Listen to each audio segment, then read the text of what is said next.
गणेश पुराण की कथा के अनुसार एक बार राजा इंद्र के दरबार में एक क्रौंच नामक गंधर्व था।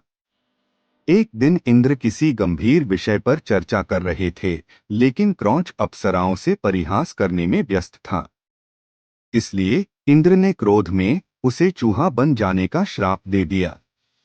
चूहा बनने के बाद भी क्रौंच का चंचल स्वभाव नहीं बदला, बल्कि वह एक बलवान मूषक के रूप में सीधे पराशर ऋषि के आश्रम में जा पहुंचा। वहां जाते ही उसने भयंकर उत्पात मचाना शुरू कर दिया।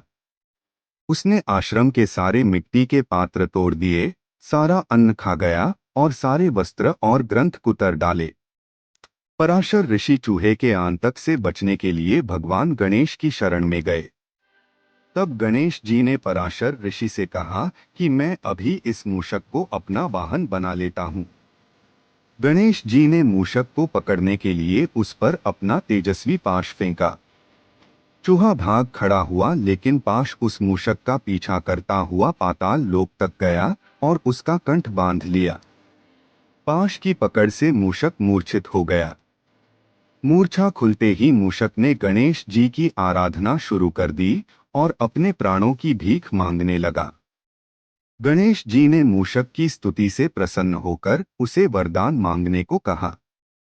लेकिन फिर उत्पाती मूषक का अहंकार जाग उठा और उसने गणेश जी से कहा कि मुझे आपसे कुछ नहीं मांगना है।